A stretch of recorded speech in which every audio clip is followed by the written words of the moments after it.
And I don't see her yet. So I believe hopefully, she just joined. there we go. I'm going to butcher the name and I apologize. Is it Sarala? He's on mute. She's on mute. Oh, sorry, it's Sarla. Oh, Sarla, sorry about that. So, That's well, welcome, by the way. I understand you're both a new member of the Workforce Talent and Development Board. Welcome to that as well as an interested party for what we do here at the Workforce Readiness Committee. So would you mind just kind of introducing yourself to our merry band of thieves? Definitely. I'm an electronics engineer and computer scientist by training. I retired from Siemens, which was Mentor Graphics in the Wilsonville area a year ago, hard to believe. And I'm very interested in how we get a better pipeline and our workforce ready more from a diversity perspective in the field of engineering and STEM in general. Just 2 years because it's not working for whatever reason. Oh, wait. Okay, that's working. It is working. Sorry about that. Okay. I applied to be part of this board and was nominated. So really looking forward to working with you all. Great, wonderful. Well, welcome aboard. By chance, how many years were you with Mentor Graphics / Siemens? Actually, 10 years. I was on the East Coast before that. I worked for IBM. So I moved to Portland area about 10 years ago. Yeah. I just missed you at Mentor Graphics then. We used to provide product to them. So anyway, side story. Yeah. Well, welcome, and I hope you enjoy our conversation and so forth. Today's going to be a bit more of a casual meeting, lots of updates and so forth, and hopefully there will be contributions, broad contributions. I know there's a number of you, and I'll specifically call on you to provide us with some updates and so forth. Leah, I don't think we have any public comment. Are you aware of any? I have not received any public comment, no. Great. Okay, we'll go from there. And do we have quorum? Looks like we it. do have quorum. Yes. Yeah. So we need to actually approve our minutes from December 2024 and the February minutes of 2025. So could I have a motion to accept the minutes or approve the minutes? I so move. Great. And that was? That was me, Beth. Oh, great. So moved. Are there any objections to the minutes as presented? Hearing none, we'll show them as approved unanimous. Boy, taking care of that agenda item right off the bat. Charlie, did we get a second there or did I miss it? Generally, I don't ask for a second on minutes, but that's okay. If you need a second, does anybody want to pitch in? I guess not. No, guess not. I'll second. All right, show the rat. Let's let the record Thanks, show Charlie. Dean Craig. All right. Well, let's see. Let's go back to the primary agenda if you can, Aaliyah. And there we go. So really today it's going to be a series of updates and so forth. I know Lindsay is here. We had on our last meeting some work on the strategic plan and so forth. And so Lindsay, let me kick it off with you and just see additional comments, suggestions, requests for information. It's your show. Okay, great. Thank you, Charlie. Thanks, everyone. And amazing turnout. Wow, Charlie, I don't know if you always get this turnout, but I'm so impressed with the number of people on this committee. So I think a couple things that I wanted to offer to you all as the committee. We had I think a pretty robust conversation in February. I asked you a number of questions for those of you who participated that really related to what is the work of this committee, especially nested in the context of rehashing the WTDB's strategic plan. So as you recall, what we did is we went through the 4 major themes of the 23-24 plan. I think I shared with you that those 4 major themes in many ways are sticking, but we have some ways to go here and some work still to be done to make sure that those themes actually get operationalized and how a strategic plan, and then also a complementary scorecard, or perhaps even a set of scorecards can support that. So just verbally as a reminder, those big themes and imperatives of the board strategic plan that seem to still have staying power are: how does the board really achieve increased systems coordination and systems alignment? And that does not just include within the definition of the public workforce system. When we say systems coordination and systems alignment, the board seems to overwhelmingly push into the direction of, we are talking about the larger definition of system. And so that means, how are we really coordinating and aligning with K through 12, even if that's not in our purview per federal WIOA, it is in your purview as a state board to reach across systems and agencies in broad ways. In fact, that's one of your roles and responsibilities. So systems coordination and systems alignment is a big one. Don't stare at this piece of paper yet, because you might get confused. So I'll keep going here. So the other 3 imperatives of the strategic plan that we talked about in February, one of them is absolutely, how do you actually become and act as a credible advisor to the governor? This is one of your main, I would say your big R, right? This is a big role and responsibility per federal and state statute, is for you to be the advisor to the governor and the governor's office on workforce issues.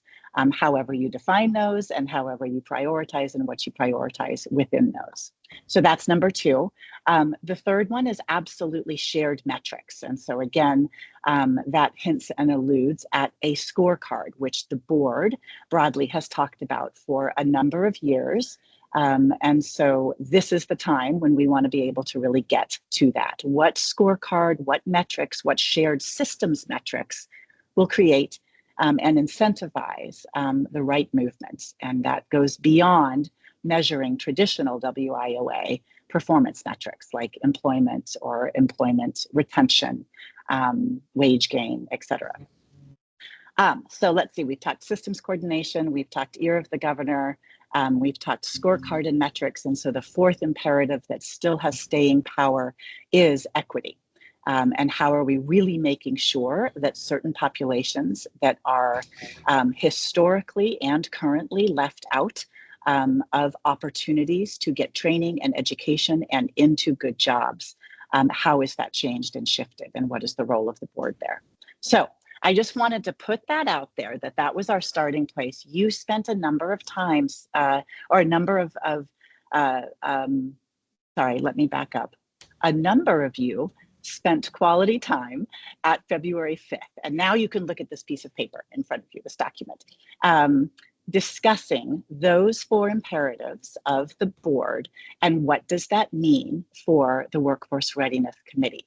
Part of the work that I have been contracted to do is not only get you a fresh strategic plan, get you solidly on track with scorecards, system scorecards, board scorecards, but also support you as the Work Readiness Committee to make sure you are updating your charter as needed and also focusing on the areas that you want to move.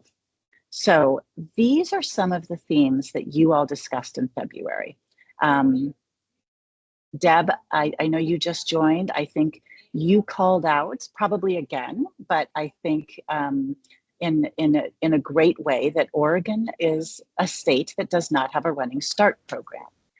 The implications of that young people do not necessarily have that chance to get on a work or career ready path while they are still in high school. And so is that a place for you to focus or put your weight behind? You also talked about, similarly, or in that same vein, what impact can we have at the K through 12 level? And is that our role and responsibility? We talked about CTE, career tech education. We talked about school districts in Oregon, like everywhere, being worried and having very little capacity to do anything more. And so the reality of full CTE programming being implemented and carried out at the district level may not be there. And so what is the anything is something approach? How can we help them do something value add related to CTE, even if they cannot do full programming? Another thing, and I think Venkat is not on today. Am I right? I haven't seen him. Okay, great. And I highlight. Okay. Okay, well, that's okay, but I'll highlight this anyway. This is, a passion of his, of course, but you all also discussed, is there something here that this committee can do and can push? And so tackling Oregon's low math scores in elementary schools, one of the lowest in the nation, what would it take to build an initiative focused on elementary school math that has relevance to careers and jobs, and therefore relevant to the work that the WTDB does and potentially this committee. Just as a tag on, many of you have talked to Venkat and Venkat has talked to you about how even AI tools become part of the mix here.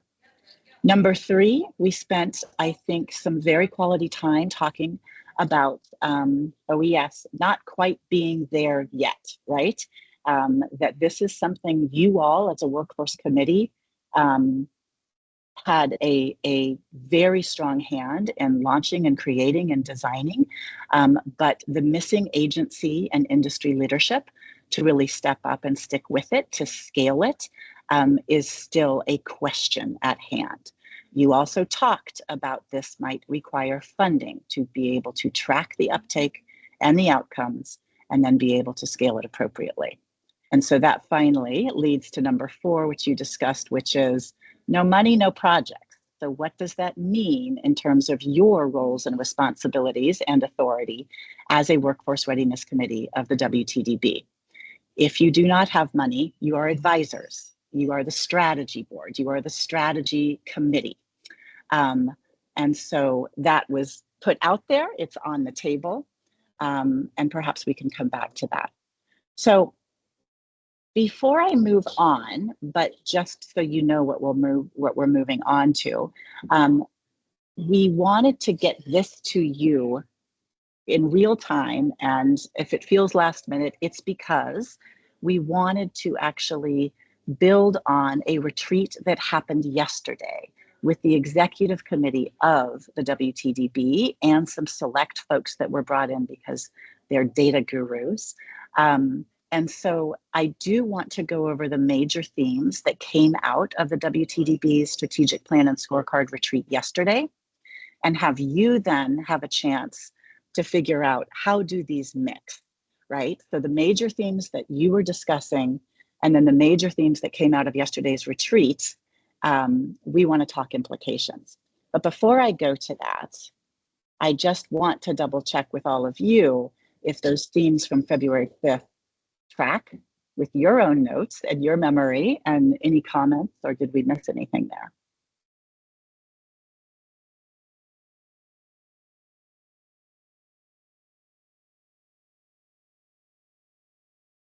I'll quickly jump in, Lindsay, just to say I applaud your ability to synthesize, because we had conversations going in lots of different directions, and I think you've captured, from my memory at least, some of those key themes as well. And in our subsequent conversations, we can maybe decide if we want to either elevate or perhaps dig in a little bit deeper into these themes. So I appreciate the work that you've done. So great. And on that note, I would be curious for any of the members of the committee, are there conversations or updates since February 5th that would be good for the committee to hear related to any of the themes that came out of February 5th?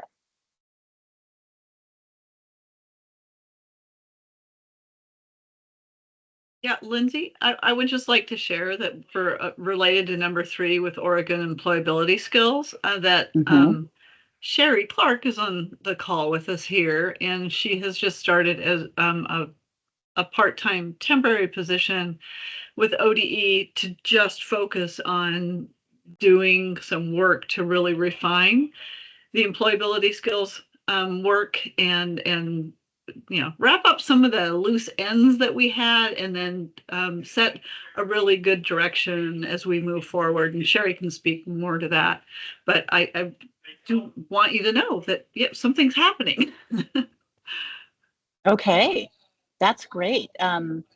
Well, I will lean on you all to ask questions, or can we? Deb, I see you have your hand up, and then did you say Sherry is on, Beth, on the call? Oh, excellent. Okay, yay. All right. Deb, go ahead, and then I think we do have time, if it's agreeable to everyone, maybe to just get quick updates.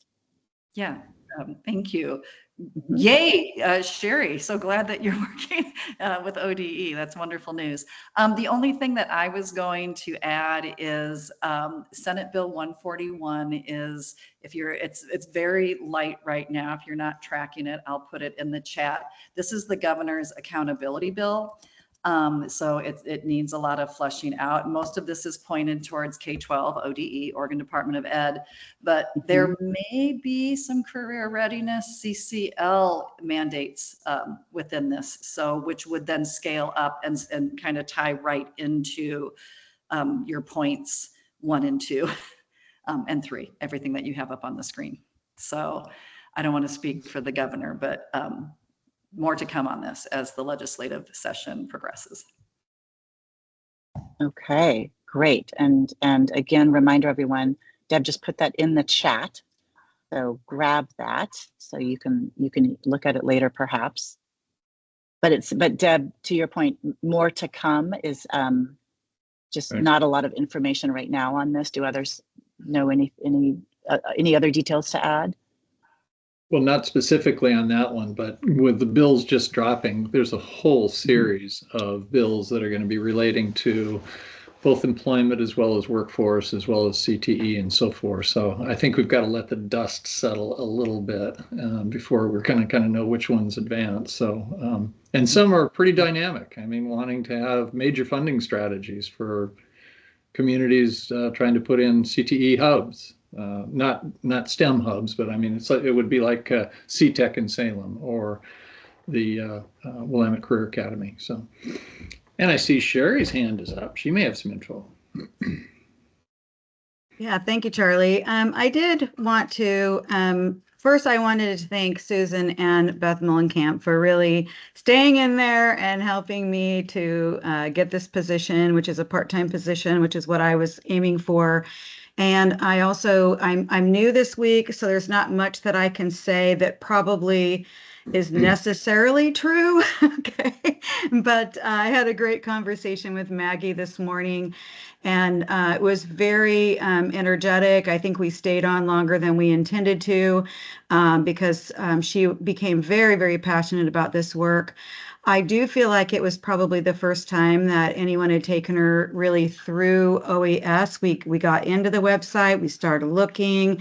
Now, when I say that, I know Beth and Susan have showed her lots of things here and there, but a little more comprehensive today. And then talking about how important it is that we do this work with industry. And we've got a few things that maybe I can share maybe next month on some things that we're doing with industry. We're starting to get a little bit more interest from them in the common language. So I just wanted to tell you guys that we are making some progress. And then Charlie, Tony, Tom, and I are off to the National ACTE to speak on it on April the 4th. And so that's kind of exciting that we got selected to do that. So those are just my little quick updates, and thank you all for all the work that you have done to keep this whole project going. I'm super excited. Great. Thanks, Sherry. Eric, you have your hand up. Yeah, just briefly on that first Oregon not having a running start program, I'm going to put something in the chat. Oops, there we go. We were just selected one of 7 states that's doing some national work around dual enrollment, dual credit, which is what I think of with Running Start in Washington. And so just sharing this press release about some of that work that we're going to be starting to engage in. It's early days.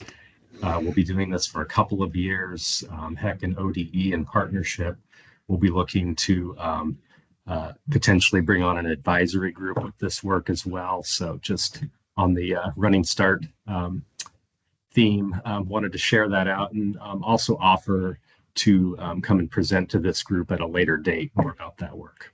Great. Thank you, Eric. Eric, can I ask a question about that? That is really exciting, and I just clicked on it briefly, and it described as 7 states to develop and implement policy plans that will make them national leaders in dual enrollment policy. And it seems like those 7 states are a mix then of states that are well on their way and have been doing this for a while, and others that are at the beginning phases. Is that your understanding of that mix of 7 states as well?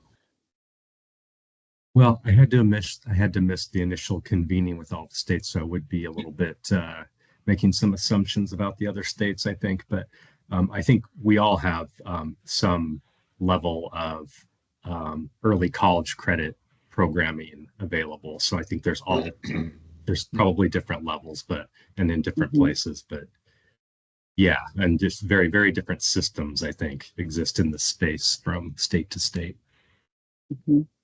Great. Okay. Questions from others? Todd? Thanks, Lindsay. Thanks, Eric, for sharing all that. I'm just curious, I might be incorrect. I'm not super familiar with Running Start, but I think, maybe I feel more, that when Deb brought it up last time, I checked it online, and is it true that Running Start, one of its components is free tuition or no tuition for participants? And then if that's the case,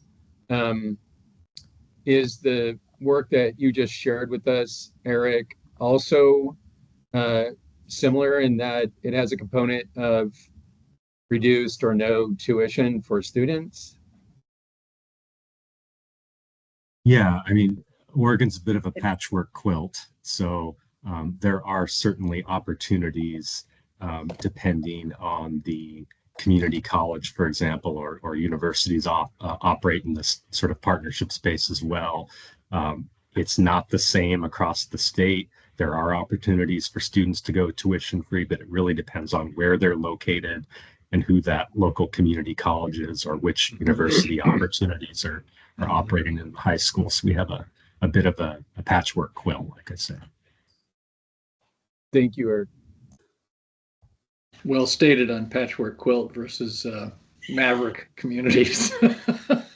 Yeah, I can speak to all the Washington students. When I worked at a private university here in Oregon, the Running Start students came in. They knew the courses they wanted to take. Their parents knew the courses they wanted to take.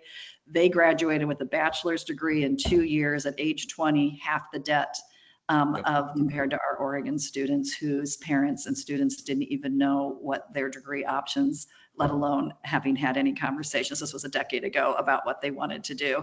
It was night and day. Colorado students and parents came in. Some Utah's parents and students and parents came in with the same. They just knew exactly the courses that they needed to take to reach that bachelor's degree. So I would recommend that I put a link in the chat that we look at the Washington Running Start program. Great. And if I can, Lindsay and everybody, because we've got a number of updates. I've been keeping a list of things that I want to make sure I call on and so forth, because there've been some really exciting things that have been happening. I'm gonna leave time. Lindsay, are you about complete on your portion then? Yeah, I mean, well, I guess it's up to you how you want to do this, because what I do want to get to, if Aaliyah, you can scroll down a little bit on this document. I did want to just update you on what happened at the retreat yesterday, but Great. I would say, Charlie, if your updates relate to the themes that you talked about on February 5th, I would jump in and do that. Or you tell me if you want me to just go into the themes and you can sort of talk about it, globally. Yeah, why don't you talk about the themes? Okay, great. So these are the big themes that I do think it's important for the Workforce Readiness Committee to be aware of. Now, this work is not done. And so the retreat that happened yesterday, again, primarily with the executive committee, but there were some board members and then some data people pulled in because the discussion, we really wanted to start getting into how do we make the imperatives real, and what does a scorecard have to do with this? And so it was a very robust 4 hours. We had no downtime and no quiet time and awkward silent pauses. So everybody was very highly engaged. And I think from my perspective, these were the 5 big takeaways. One, that the strength of the workforce, the state workforce board, is in understanding the system, its players, and the data, as well as convening, drawing correlations, sense-making, strategy, and policy advising. Now, questions of how you are living into those strengths and intent and authority, which you have for all of those, is still out there, right? Or I should say, that's on the table, right? The table is set. The other big piece I think that came out of it is absolutely the board can't just expect the governor's ear. There's some earning that has to happen here, right? The governor has lots and lots and lots of boards actually that report directly to the governor's office. Just as a reminder for board members and new board members, the State Workforce Board is intended to report directly and advise directly, I should say, advise directly to the governor. And so that looks very different in different states, but how each board figures out the play and how to get that and make that happen is very much up to you as a board, right? How you advise directly. And so one piece here is absolutely how do you as a board and a workforce readiness committee find the threads to the governor's top current priorities. So this is certainly one reason why I love that Deb, you shared that bill, right? Because if this is a governor's accountability bill, and if you also know that one of the governor's top 3 priorities right now is early education, what can you as a workforce readiness committee do with that, right? That is actually going to fall right into line with what the governor already is interested in. I would say this 2-year project that was also highlighted related to Running Start or scaling that up and replicating it in Oregon. That's something a governor can brag about, right? So how do you get in there and as a workforce board actually throw your weight behind? This is just me speaking from my national experience of what I've seen works. The third piece that came out of the retreat was there are 3 layers of metrics needed. And that is absolutely a scorecard that measures actual board effectiveness, right? How well do you convene and how do you know? How well do you communicate and advise to the governor and how do you know? How well are you engaging board members and specific board members? And right, so there's board scorecard. Of course, you have purview over the public workforce system, right? And so the board has roles and responsibilities, in fact, directives from the federal and state statutes to make sure that there's accountability in the public WIOA workforce system. But if we really want and this goes to number 4, the imperative of coordination and alignment with the larger workforce system beyond just public defined WIOA programs, then a scorecard that focuses on shared systems metrics is important. This should include both performance metrics as well as population metrics. And then there was discussion about what we ended up calling evergreen and deciduous. And what that means is evergreen, which ones are the metrics that will endure over administrations and for years to come for the board and for the system, and which ones need to be refreshed and stay up to date on priorities of the governor as well as priorities of a changing board or its committees. I touched on number 4, but I just will reiterate that there seems to be quite strong agreement that metrics, well, of course, metrics drive behavior, right? I mean, that's what happens. That's why we have metrics. That's how we hold ourselves and systems accountable. And so if we really do have the right shared metrics across a larger system that aligns with where Oregon's economy wants to be, needs to be, should be, and how that is inclusive of job seekers and workers and students in Oregon, then that should act as a pull for systems alignment and coordination. It should also be the reason for credibility and getting the ear of the governor. And it should be the push for interventions that achieve equity. In other words, the board able on a quarterly basis to look at these numbers and analyze what does that say about this intervention and this initiative and what's working about it and what's not, and making sure then that it's really pushing toward the outcome that we want related to equity. And then finally, just as a tag on, there was important discussion about better use of board meeting time.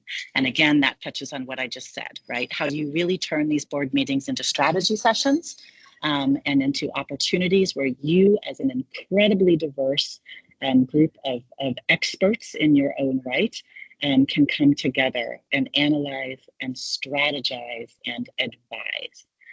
So I'll stop there. But I do hope that that helps then Charlie with updates and implications on what this committee wants to focus on without boiling the ocean, right? I do see a hand up, Sarla. Yeah, hi. So since I'm new, I'd like to understand number 2 a bit better. So was there any discussion on how we influence her priorities or the governor's priorities?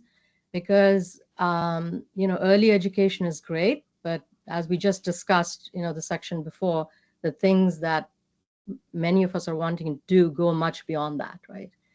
So was there any discussion on, for the next year, how do we influence her priorities? I'm happy to just give some national perspective on that, but also I think that's a question that fellow committee members should also weigh in on.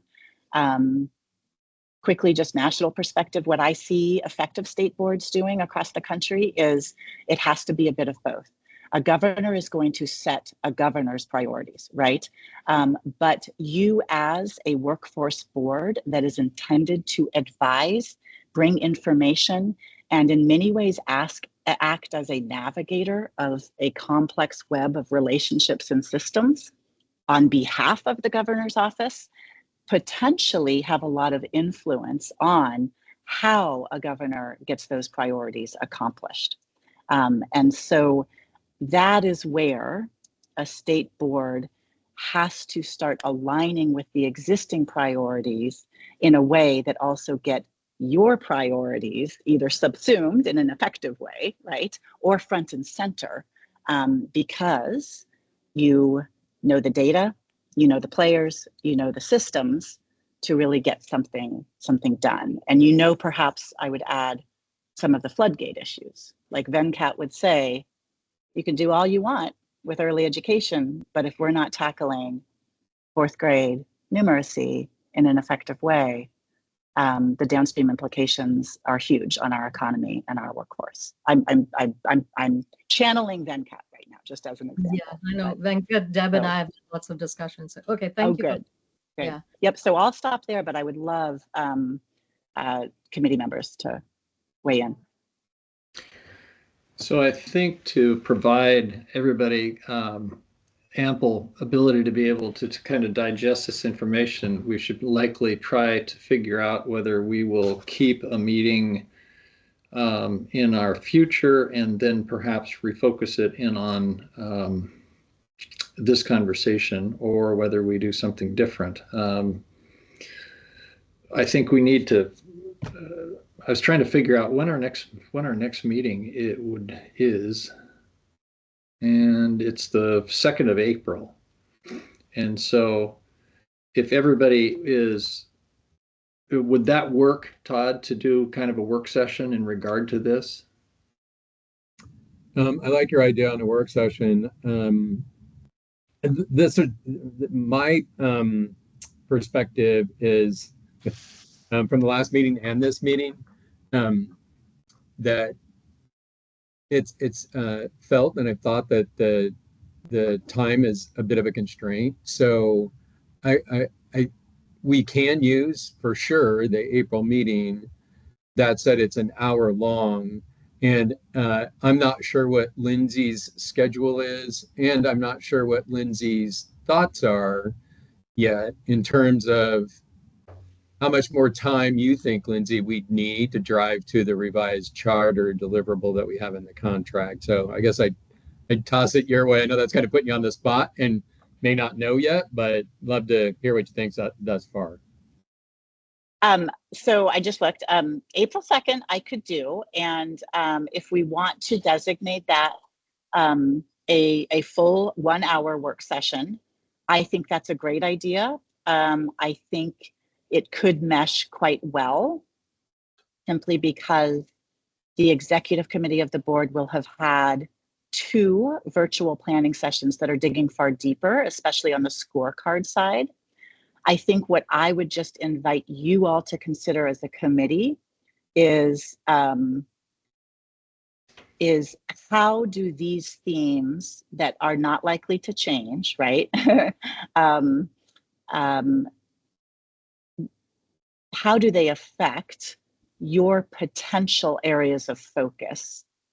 And encouraging you as a committee, and this sounds obvious, right? But this is just basic good committee work, to really find ways to pick and stick, right? Like, what are the 2 areas that you as a committee want to really move in the next 1 year or in the next 2 years?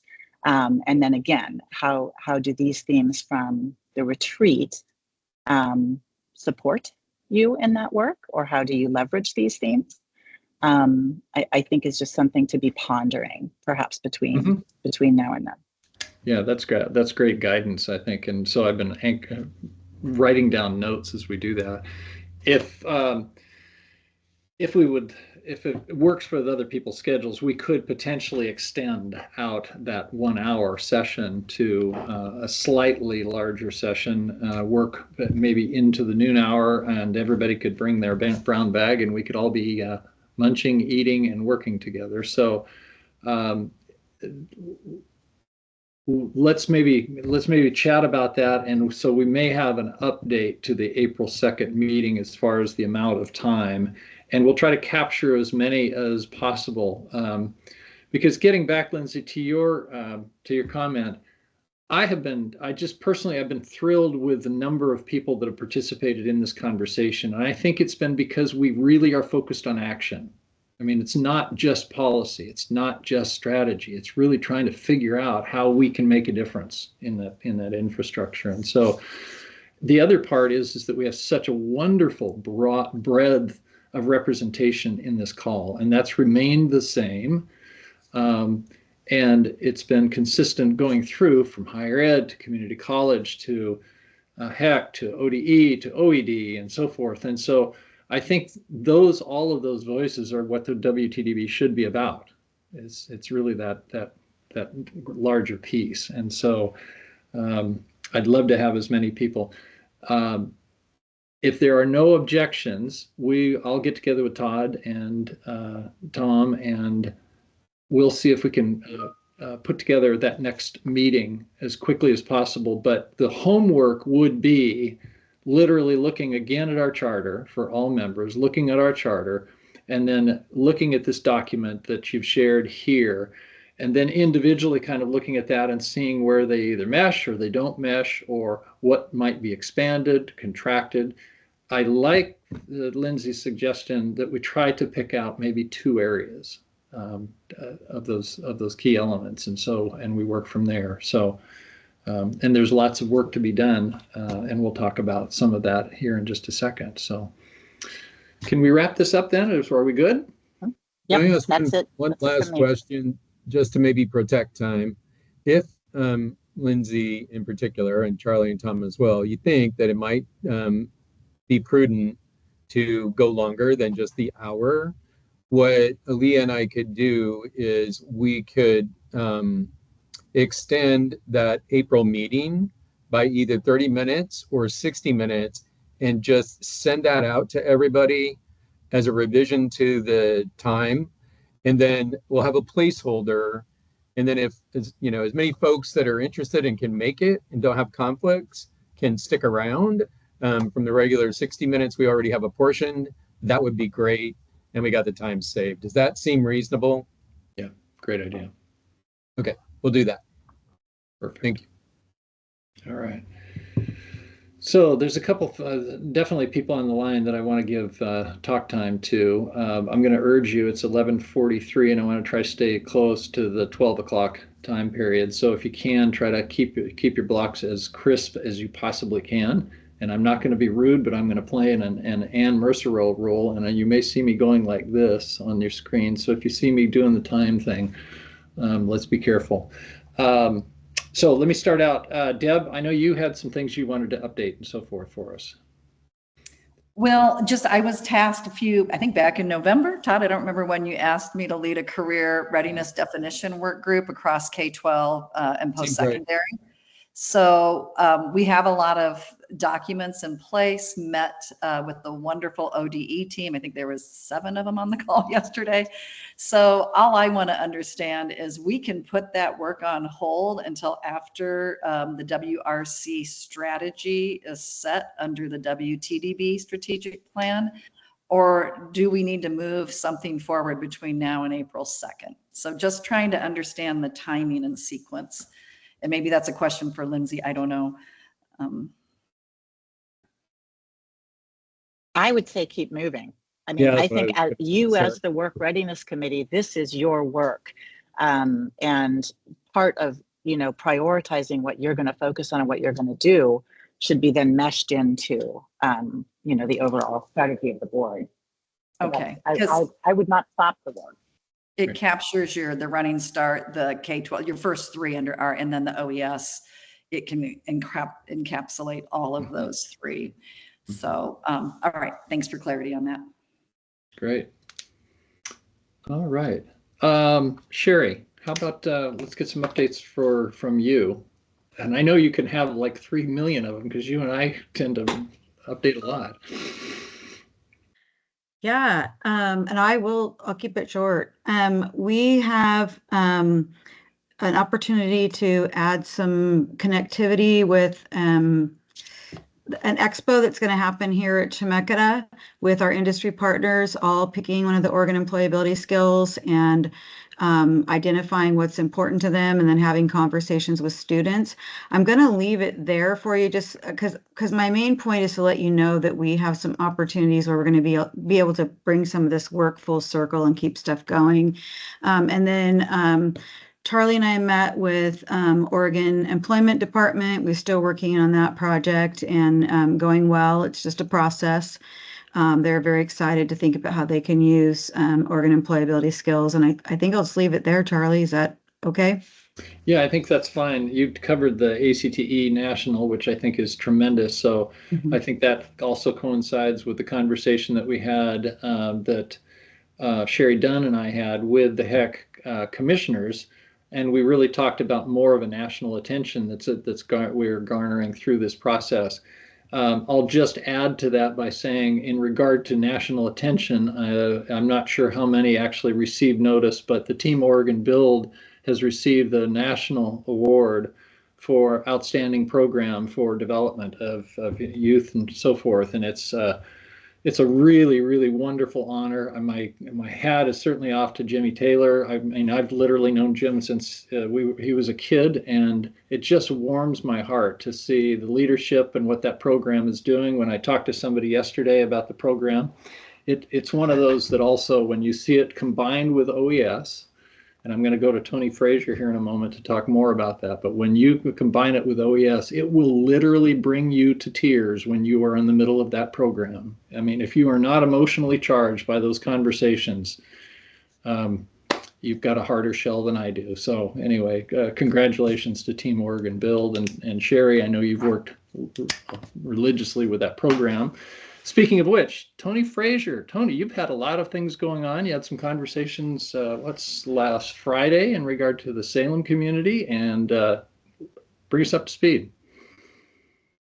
Well, I don't know what all you want to know, but we've been able to extend our summer iBuild program, which included high school credit recovery in math and English and some college credit. So it's interesting to hear what Eric was saying in regards to what's coming there.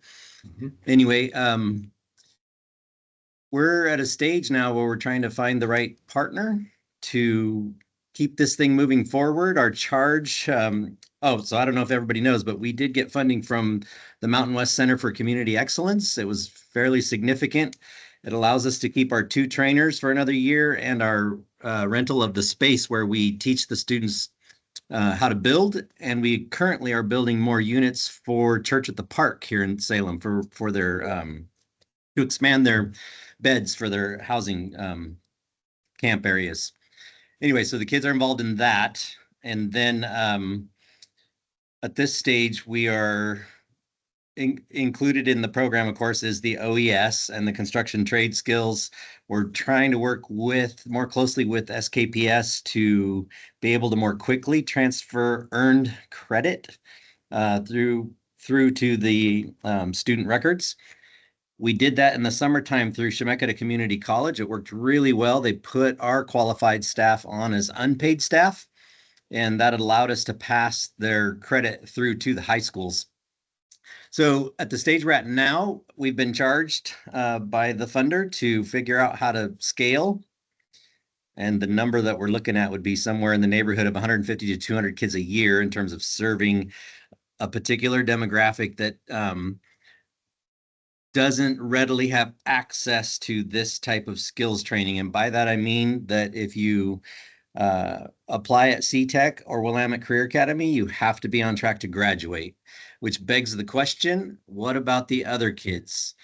And during the summer, Salam Noor stopped by. He works for Mountain West, with Mountain West, and looked at the program and went back and talked to LT and said, we need to figure out how to get behind this because we are trying to answer the question, what about the other kids? The challenge there, and I'll put it before this group, is we are not SKPS and we are not Willamette ESD in terms of what does the support service side look like when we are trying to serve this demographic that tends to be, that tends to take a little more effort, right? It's why this is my happy place. I love serving these kids.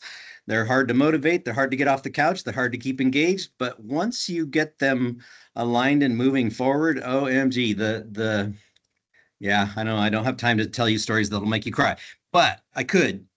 And so where we're at now is I'm really looking for the potentially state partner that could afford us more stable funding for the long term, because I do believe that Mountain West is willing to have a public-private partnership conversation.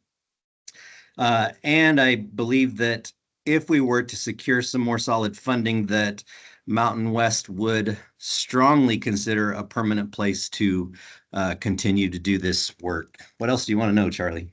I think that's wonderful. For those of you who aren't, and I'll ask you for one other piece of information. So the Kroc Center under Tony's leadership and so forth is providing the OAS skill sets to these students, and then it's reinforced through their working as they're building these structures and so forth, and they talk about them and they integrate them within the plan and so forth. And so it is literally a magical program. But real quick, Tony, how many students, Sherry and I were talking to somebody the other day, how many students have you actually certified with OAS skills now at Kroc Center? Oh gosh, we're probably pushing 350 since we actually started implementing it in our programs. We have an internal workforce development program, and we have our iBuild, which is an offsite kind of external. Yeah. Thanks, Beth. Yeah. So amazing program. Thanks, Tony. Is Jenny on the call? I'm not sure. Jenny Newby?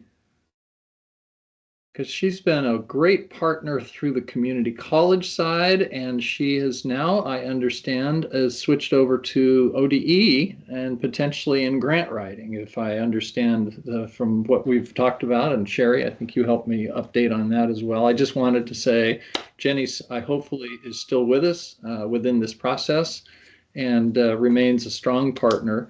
And of course, a resource also to the work that she was doing at the community college level as well. So one other thing that Sherry and I have been working on is we were contacted by Oregon Business Alliance, or Oregon Business Week, which is a entrepreneur or a program for kids during the summer. They take it's a 1 week class. I think they're doing it a couple. And Howard, you may know, I think they're going to be at Oregon State this year, and I think they have maybe 2 sessions. Is that correct, Sherry? I think they're going to have 2 sessions of students. Yeah. So anyway, but what they had heard about OES skills, and we've been exploring with them. Sherry and I have been exploring with them thoughts on how we can actually integrate the OAS into potentially the curriculum that they're dealing with, which also could have a continuing component to it as those students then gravitate back to their schools. And so on the unverified OES, real quick, is Oregon Employability Skills. And so if you're new or you've not heard about those before, please go online to OregonEmployabilitySkills.org. And so you will get your plethora of information there. So just reading the bylines of the chats as they're popping up like this. Sherry, you've got your hand up real quick. Yeah, real quick. Sorry, I forgot to mention that Tom and I met with Northwest Natural Gas again. It's been an ongoing process with them, and they want to get on board 2 of their groups. They want their educational staff that teach all over the state of Oregon to start highlighting the things that they're already doing on the 10 skills, as well as infusing any places where they feel that they need to add more, as well as their HR staff wants to have a meeting with us and talk about this from the perspective of hiring. And then I have to tell you one quick little story. On Friday, I talked to several of Tony's students at an event that we were at, and I was asking them about their employability skills and what they liked and how they were learning. And one student said, and he sat there for a minute and he said, I just can't pick one because it's all of them that have given me the confidence that I needed to do this kind of work. And I was just so excited to hear that was like full circle for that student, that this is where I got my confidence. I've often heard Alan Kirby, I remember way back, talking about how this was that thing that helped kids with their confidence and their self-esteem. And so I was so excited for that kid. Tom, do you want to say anything about the ACTE conference here in Oregon and do a little bit of a wrap up? I haven't given you any seat time. You've been doing such a stellar job. Oh, stop it. There's no reason for me to butt in. We're getting to the point where we've got about another 2 weeks of registration. Other than that, you would have to twist my arm nicely in order to even let you come in the door. But it is pre-conference April 16th. The conference itself runs the 17th through 18th. Seaside Convention Center. It's going to be a packed house. Typical great sessions. We're looking at doing some really good things. In addition to signing up for it, we've also contracted with Catapult. So the continuing education, both CE and PD will be available. It's be 6 different virtual sessions, and you'll see a sample of it on Friday. But everybody who registers for the event basically gets to have that subscription to Catapult for a PD for an entire year. So anyway, that's the highlights of it. Hope to see you there. Thank you. One other thing on my side, and I think this is it, and for all committee members, I really urge everybody involved in this particular call and so forth to continue your conversations community-wise, so on, in regard to the Oregon employability skills. Even though we've lost Sherry from the WESD, she has stayed connected. Thank you, ODE, for stepping up and being able to kind of move her. But again, we're working in this wacky world of periodic funding, grant funding, and I'll call it the pain in the ass world, and we're going to see what we can do to kind of work from there. Pardon my French, by the way. We're continuing to have conversations, each of us, of really threading OES into any and all different kinds of venues that we possibly can. Again, a real key focus is on associations, trying to touch one association that has many, many members. And hopefully with the EDE funding that Sherry's got, we'll be able to put together several different seminar-style online classes that we can offer to associations and their members so that they can both be informed about what essential employability skills are, but then also to take them through some basic steps of getting engaged and involved and so forth. And so particularly as we come into the summer season, that's important. So, Todd. Thank you, Charlie. Thanks for all the updates, everybody, and thank you for all the great work that you do. I just had 2 quick updates that I wanted to share. I sat next to Sherry Clark at a celebration for 25 years of existence for the Kroc Center a ways back. I'm not sure technically if our good friend and colleague Tony Frazier won an award, but there was definitely a bit of a theme there that without him as the fearless leader, Kroc would be nowhere near what it is today. So, Tony, heartfelt congratulations, thank you, and recognition for all the great work that you have done for Kroc and the community of Salem, Oregon. Thank you, Todd. You bet, buddy. The other thing is Charlie, and let's see, Sherry, Charlie, and Sherry Dunn, Sherry Clark, and Jenny Newby, I think, and Charlie Hopewell presented at a past HEC Commission meeting on Oregon employability skills. It was well received by a couple of the HEC commissioners, and they have been asked to come back and share, particularly around national happenings. So it'll be good in light of what you Charlie shared earlier, as well as state information, particularly around data and outcomes. So it's good to hear all those students that you have tested now in the 300s, Tony. So anyway, the next HEC Commission meeting that you've been invited to come back to is on April 10th. So I think there's a big opportunity to build awareness, share these updates, and advocate and support for the OES, and get more and more of the HEC commissioners interested and excited about the work that you're all doing. So thanks, Charlie. Yeah, thank you. Whenever we're saying numbers and so forth, Sherry and I both grimace a little bit because it's difficult for us to capture some of those numbers because, again, we've been training lots of people, but the difficulty is trying to reach in and actually gather the data that says, oh, yes, you've trained me, and now I'm actually implementing and using that. And so we're going to have to continue to talk about how the data is actually captured. And so that will be, I think it'll fit in with our strategic plan as well. Anybody else that would like to raise their hand for a quick comment? We're at 12 o'clock. Since we started 11:01, you got a minute.